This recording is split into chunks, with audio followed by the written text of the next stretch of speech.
Alaman ninyo kung paano nila kayo sinaktan, paano kayo ninakawan nitong mga ito. Hundreds of thousands of people have joined a mass protest in the Philippines over a corruption scandal involving dubious flood control projects. Marami dito sa napangalanan dito ay makukulong na sila. Sa kulungan po magpapasko ang kontraktor na si Sara Diskaya. Galit po tayo sa nanggagamit, galit po tayo sa kasinungalingan, galit tayo sa nagbabaluktot ng katotohanan. Ito ni ma'am, inaantay ko lang kung kailan nila ako ikukulong. Patid ko na nagda-drug siya. Hindi kami takot. Sumasagot lang kami sa kanilang mga atake sa amin. Patuloy ang pagkalap ng otoridad ng mga ebidensya kaugnay sa pagpanaw ng dating DPWH Undersecretary Catalina Cabral. Naalala niyo na po ba, Undersecretary Cabral? Okay. Yes, Your Honor. Kinonfirm ni Yumaong Yusek Cabral na nagdaroon ng 51 billion pesos worth of insertion si Paulo Duterte. Tumagos sa 2020 GAA ang 16 requested projects ni VP Sara. Bukod kay VP Sara, nakita rin namin ang pangalan ng kapatid nito na si Davao City Representative Paulo Duterte. Huwag na po tayo magkunwari. Alam naman ng buong madla na nagkakaraket sa mga proyekto. Kaya sa mga nakikipagsabwatan upang kunin ang pondo ng bayan at nakawin ang kinabukasan ng ating mga mamamayan, mahiya naman kayo. Dinadaanan na hirap na dinadanas ng ating mga kababayan. They have to be told who is responsible and somebody has to answer for their suffering. Sorry na lang. Hindi na kita kaalyado kung ganyan ang ginagawa mo. Ayaw na kitang kaalyado. Sa loob ng ilang libong taon o ilang mga dekada, ilang mga pastor o mga propeta ang nagdaan at inilathala nila na malapit nang darating ang ating Panginoong Hesus. Ang iba ay pinipredict nila kung kailan nga ba mangyayari ang rapture. Ang iba naman ay naniniwala sila na malapit nang darating ang ating Panginoong Hesus. Ngunit kahit makakaiba man ang prediction nila, umahantong lang ito sa isang mensahe, ang mensahe ng pagdating ng ating Panginoong Hesus. Ngunit ito mga kaibigan ang aking mungkahi na binabanggit din mga kaibigan ng Biblia nang walang sinuman ang nakakaalam ang eksaktong petsa kung kailan darating ang ating Panginoong Hesus. Dahil ito mga kaibigan ay isang mapiligro na turo kung ipipredict natin ang pagdating ng ating Panginoong Hesus ay marami ang madidiscourage at marami ang tatalikod sa pananampalataya dahil ang inaasahan nilang pagdating ng ating Panginoong Hesus ay hindi nangyari. Katulad na lamang ng great disappointment na nangyari mga kaibigan sa time ni William Miller na predict niya na October 22, 1844 ay darating daw ang ating Panginoong Hesus. At marami ang nagbenta ng kanilang mga ari-arian. Marami rin ang hindi na nag-aral at naghintay na lamang sa araw na iyon. Ngunit sumapit ang October 22, 1844 hanggang sa dumilim at nagtakip silim ay naghintay ng 24 hours ang mga tao sa pagdating ng ating Panginoong Hesus. At sa pagkakataong ito, hindi dumating ang ating Panginoong Hesus. Kaya nga naman, marami ang na-discourage, marami ang na-disappoint at marami ang tumalikod sa pananampalataya sa ating Panginoong Diyos. Ngunit binanggit ng Biblia ang mga senyales sa pagdating ng ating Panginoong Hesus. At ito ang mga sure na mangyayari sa ilang mga minuto bago mag-rapture. Mateo 24 verse 6 to 8. Maririnig na ninyo ang mga digmaan at mga balibalita ng mga digmaan, ngunit huwag kayong mabalisa sapagkat ang mga bagay na ito ay kinakailangang mangyari. Ngunit hindi pa ito ang wakas. Ito ay sapagkat babangon ang isang bansa laban sa isang bansa at babangon ang isang paghahari laban sa isang paghahari. Magkakaroon ng mga tagutom at mga salot at mga lindol sa iba't ibang dako. Ang lahat ng mga ito ay pasimula ng sakit na nararamdaman ng isang babaeng mga anak. Kung ating mapapansin mga kaibigan, bago darating ang ating Panginoong Diyos, magkakaroon ng mas maraming digmaan, magkakaroon ng mas maraming kagutuman, at magkakaroon ng mas maraming mga lindol na katulad ng nangyari sa Turkey at Syria noong nakaraang buwan lamang. Kumitil ng napakaraming tao ang lindol na ito na hindi inaasahan na mangyayari sa lugar ng Turkey at Syria. Ngunit ang babala ng ating Panginoong Diyos ay may mas malakas pang lindol pagdating ng panahon na darating ang ating Panginoong Diyos. Nakikita natin mga kaibigan, maliban sa mga pangyayari sa mundo, na mga sinyalis na malapit ng pagdating ng ating Panginoong Hesus, nangyayari rin na nagiging mas malala ang mga masasamang ugali ng mga tao. Nagiging mas suwail, nagiging mas makasarili ang puso ng mga tao na binabanggit din sa banal na kasulatan. At ganon din, binabanggit sa banal na kasulatan na maraming mga bulaang propeta, mga bulaang mga church na may papatayo na nagtuturo ng taliwas sa sinasabi ng banal na kasulatan. Gayon din, nagiging mas advance ang mga teknolohiya sa ating paligid na noong unang panahon, kailangan pa ng 10 taon upang mag-increase ang innovation ng teknolohiya. Ngunit sa pagkakataon ngayon, halos minuminuto ay nagkakaroon ng innovation na nagpapabilis lalo ng buhay ng tao, na nagpapabilis lalo sa pag-advance ng kaisipan ng tao, na isang senyales din na malapit nang darating ang ating Panginoon na binabanggit ni Propetang Daniel, that knowledge shall increase. Ngunit naisip niyo ba mga kaibigan, ano nga ba ang mangyayari ilang minuto sa mga sandali na darating na ang ating Panginoong Diyos? Ito ang mangyayari mga kaibigan.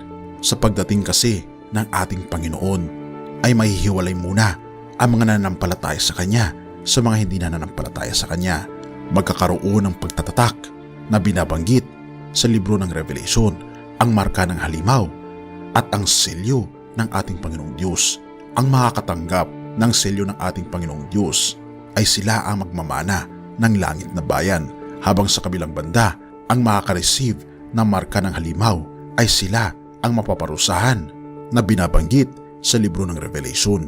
Pahayag 7 verse 2, at nakita kong umaakyat sa gawing silangan ang isa pang anghel, taglay ang pantatak ng Diyos na buhay.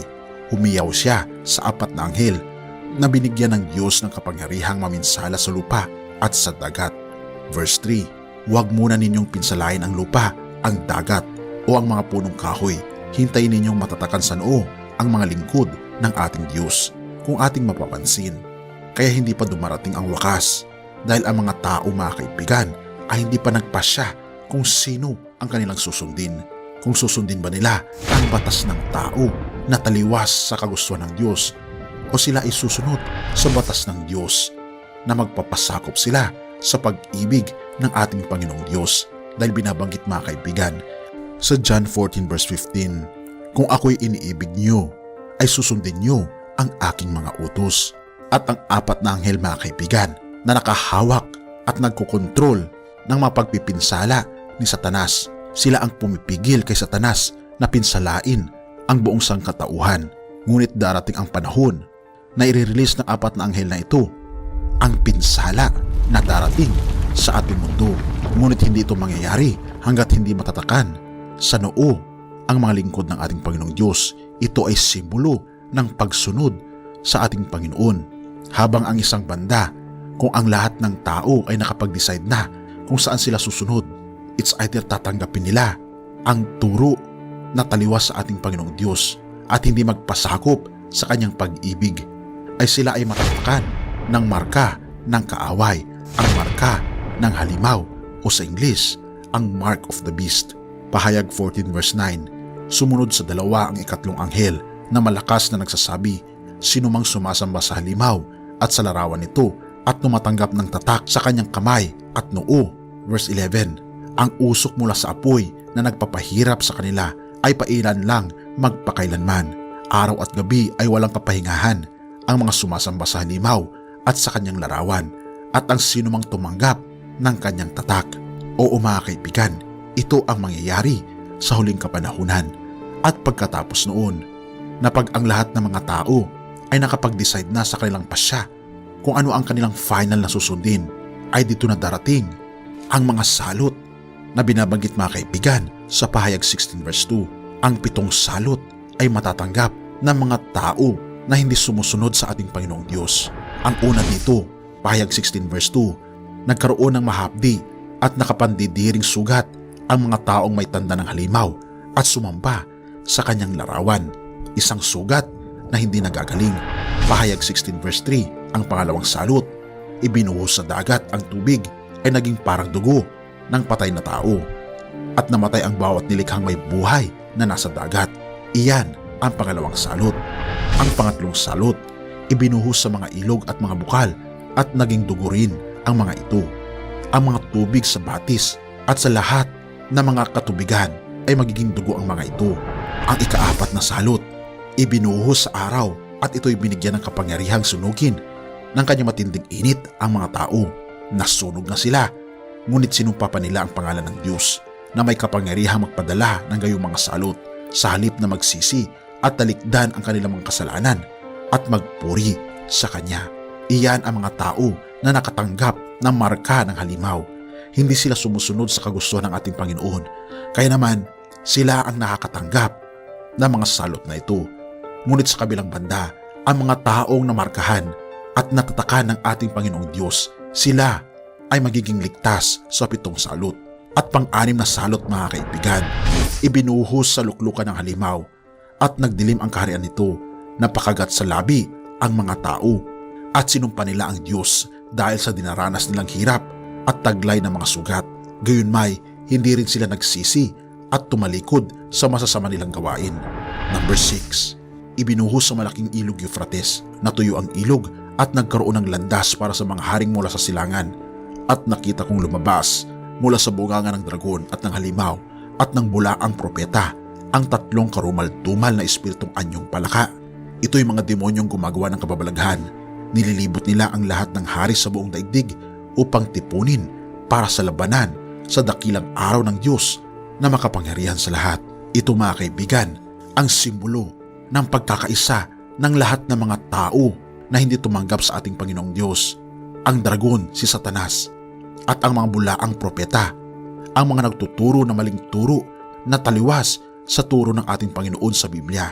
Sila ay magkakaisa upang labanan ang mga tao na nakatanggap ng tatak ng ating Panginoong Diyos. Ngunit ito, mga kaibigan, ang promise ng ating Panginoon. Hindi magiging matagumpay ang mga taong natatakan ng marka ng halimaw sa mga taong tapat na natatakan ng selyo ng ating Panginoong Diyos. Na katulad, mga kaibigan, sa panahon ni Moses, ang mga Israelita ay natatakan na hindi mamamatay ang kanilang unang anak dahil sa proteksyon ng ating Panginoong Diyos. At ang mga namatay lang ay ang mga unang anak sa lugar ng Ehipto. Ganon din ang mangyayari sa huling kapanahunan, mga kaibigan. Kaya binabanggit sa pahayag 16 verse 15 to 16, makinig kayo, ako'y darating na gaya ng magnanakaw, mapalad ang nanatiling gising, at hindi naghubad ng kanyang kasuotan, hindi siya lalakad na hubad, at di mapapahiya sa madla. At ito na, mga kaibigan, ang huling mga minuto bago darating ang ating Panginoon. Ang ika-7 salot, ibinuhos sa himpapawid, may nagsalita ng malakas mula sa trono sa templo, naganap na. At ito ang mangyayari, mga kaibigan, sa ilang mga sandali bago darating ang ating Panginoong Diyos. Pahayag 16 verse 18 to 21, kumidlat, kumulog at lumindol ng napakalakas. Ito ang pinakamalakas na lindol sa buong kasaysayan ng sangkatauhan. Talagang napakalakas. Nahati sa 3 bahagi ang malaking lungsod at nawasak ang lahat ng lungsod sa buong daigdig. Napawi ang lahat ng pulo, gumuho ang lahat ng bundok. Umulan ng malalaking tipak ng yelo na tumitimbang ng halos 50 kilos ang bawat isa, at nabagsakan ang mga tao at nilait nila ang Diyos dahil dito.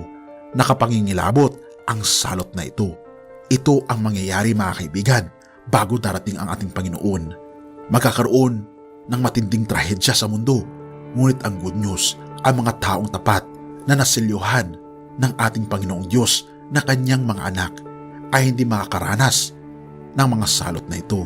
At dito nga, ilang mga minuto na lang ay darating na ang ating Panginoong Diyos. At may makikita na para bagang na maliit na kasing hugis ng kamay na madilim na mga ulap.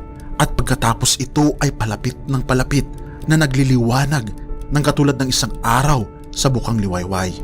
Unti-unti itong lumiliwanag at magkakaroon ng pangyayari na binabanggit sa Mateo 24 verse 27. Sapagkat gaya ng kidlat na kumikidlat sa silanganan at nakikita hanggang sa kanluran, gayon din naman ang pagparito ng anak ng tao. Oo, mga kaibigan, magkakaroon ng matinding pagkidlat, pagkulog sa lahat ng dako sa mundo, at dito parating na ang ating Panginoong Diyos. Revelations 1 verse 7, narito siya'y pumaparitong nasa sa mga alapaap at makikita siya ng bawat mata.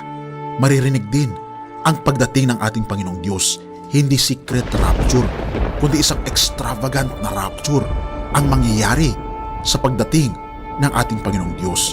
Salmo 50 verse 3, ang aming Diyos ay darating at hindi tatahimik. Isang apoy na mamumugnaw sa harap niya at magiging totoong malaking bagyo sa palibot niya. 1 Thessalonians 4 verse 16, sapagkat ang Panginoon din ang bababang mula sa langit na may isang sigaw, may tinig ng arkanghel at may pakakak ng Diyos, at ang nangamatay kay Kristo ay unang mga bubuhay na maguli. Oo mga kaibigan, hindi tahimik ang pagdating ng ating Panginoon. Ang pagdating ng ating Panginoong Diyos ay maingay, may sigaw, kasama ng kanyang mga anghel. At binabanggit din sa Revelation 16 verse 15 nga, magkakaroon mga kaibigan. At binabanggit sa Revelation 16 verse 18 nga mga kaibigan, magkakaroon ng mga kidlat at mga tinig at mga kulog, mga lindol na hindi pa nangyayari kailanman sa lupa. Ito ay isang pangyayari sa pagdating ng ating Panginoong Diyos. Kapanapanabik ang pangyayaring ito. Mateo 25 verse 31, sa pagdating ng ating Panginoong Hesus, kasama niya ang lahat ng mga anghel. Kung magkagayoy, luluklok siya sa luklukan ng kanyang kalwalhatian. Sa pagdating ng ating Panginoong Diyos, ito isang malalhating pangyayari. Ngunit ito ang napakagandang bagay. Ito ang pinakapinali sa buhay ng isang tao, ang pagdating ng ating Panginoong Hesus. At higit sa lahat, sa pagdating ng ating Panginoong Hesus, ang mga mahal natin sa buhay na nanampalataya rin sa ating Panginoong Diyos ay muling mabubuhay. 1 Thessalonians 4 verse 16, sapagkat ang Panginoon din ang bababang mula sa langit na may isang sigaw, na may tinig ng arkanghel at may pakakak ng Diyos, at ang nangamatay kay Kristo ay unang mga bubuhay na maguli. Oo mga kaibigan, ito ang greatest reunion natin sa ating mga mahal sa buhay na nahimlay na. Pagdating ng ating Panginoon kasi, hindi lahat ay mamamatay. Ang mga taong tapat sa ating Panginoon ay may pagkakataon na mananatiling buhay sila hanggang sa pagdating ng ating Panginoong Diyos. Ngunit kahit na tayo may mamamatay at may pananampalataya sa Diyos, ang good news ay tayo rin ay magmamana ng buhay na walang hanggan dahil tayo bubuhayin muli ng ating Panginoong Diyos. Ngunit ito ang binabanggit ng ating Panginoong Hesus mga kaibigan, mga kapatid. Hindi natin alam kung kailan darating ang ating Panginoong Diyos. Darating siya ng katulad ng isang magnanakaw na binabanggit mga kaibigan sa banal na kasulatan sa 2 Peter 3 verse 10. Datapwat darating ang araw ng Panginoon na gaya ng magnanakaw, na ang sangkalangitan napit na ang pagdating ng ating Panginoong Hesus. Mateo 24 verse 37. At kung paano ang mga araw ni Noe, gayon din naman ang pagparito ng anak ng tao. Ang pagdating kasi mga kaibigan ng ating Panginoon, ang mga tao sa araw ni Noe ay ginagawa pa rin nila ang kanilang mga ginagawa. Nag-e-enjoy sila sa buhay na ito na hindi nila iniisip ang bukas. Ngunit tayo maging handa araw-araw dahil anytime darating na ang ating Panginoong Diyos. At ang susi sa kaligtasan ay walang iba kundi ang ating Panginoong Hesus. Sinasabi ng ating Panginoong Hesus, Juan 14 verse 6, sumagot si Hesus, ako ang daan, ang katotohanan at ang buhay. Walang makakapunta sa Ama kundi sa pamamagitan ko. Oo mga kaibigan, ang ating Panginoon siya lamang ang daan patungo sa buhay na walang hanggan. Kaya naman, hinihikayat ka ng ating Panginoon na tanggapin mo siya bilang iyong tagapagligtas. Ang tanong ay, tinatanggap mo ba siya kaibigan? Purihin ang Diyos at salamat kaibigan sa iyong panonood. Bago natin ipagpatuloy kaibigan, siya nga pala ang Great Controversy na isa sa mga pinaka-kontrobersyal na libro dahil tumutukoy ito sa mga propesiya